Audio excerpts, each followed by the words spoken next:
No, not gonna work. Actually, no. Yeah, that's gonna work. Yeah. Okay. I don't know about that.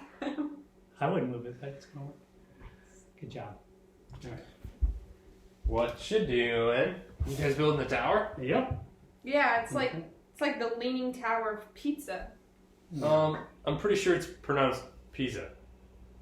No, pizza, like Pizza Hut. There's no T. Silly.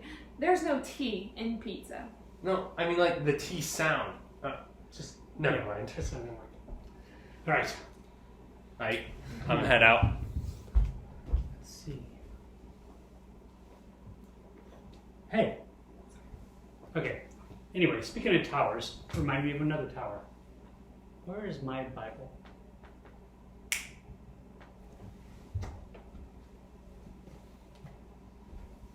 Ooh, my Bible. I've got a story for you.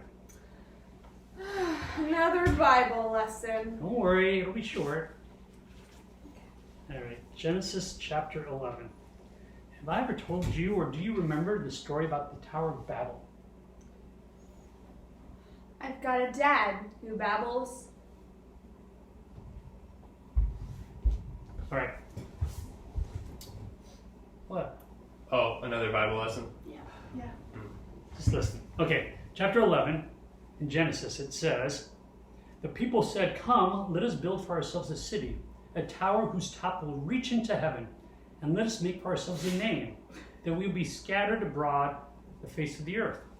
And the Lord came down to see the city and the tower which the sons of men had built. And the Lord said to them, "Behold, they are one people, and they have the same language, and this is what they begin to do. Now, nothing which they propose to do will be impossible for them. So come, let us go down there and confuse their language, that they may not understand one another's speech." So the Lord scattered them abroad over the face of the whole earth, and they stopped building the city. And therefore its name is called Babel, because it was there that the Lord confused the language of the whole earth, and it was there that the Lord scattered them abroad over the face of the whole earth. See? What do you think of that story? It's kind of a weird story. Why did God get mad at them for building a tower? Yeah, it is kind of a weird story. But I don't think it's so much of what they did as what they weren't doing. See, when they were building the tower, what they were really doing is relying on themselves, their own knowledge, their own technical advances, innovations. They were trying to rely just on themselves, and they started forgetting to rely on God. I mean, like already, God's shut out. They're just thinking of how they can build their way to heaven instead of relying on God. So his solution was scatter them, change their language, and scatter them throughout the whole earth. So they'd have to rely on him. That sounds like the first case of social distancing. Good one. Yeah, I guess it was. Something that we do now, right? So think of how it applies with the coronavirus. Right now, we're suffering from a disease, or at least people have a fear of a disease. Now, God didn't cause this problem. He gave us the Garden of Eden, but our own sin led to death and disease. And this time, the disease has a lot of people scared. But maybe it's during this time we should realize that we have to rely on God. See, if we rely on technology or innovation, right now that's not solving the problem. So instead, people are afraid. And what we have to do is remember that at the end, sometimes our own knowledge will let us down. Sometimes technology will let us down. Sometimes people won't be around. Even if it's your extended family, your church family, your friends sometimes, they won't always be there.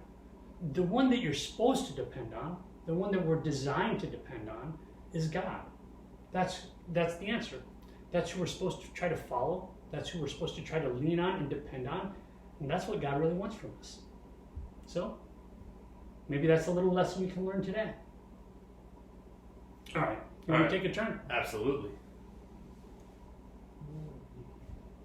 That's not a good one. That's That's not really. Sorry.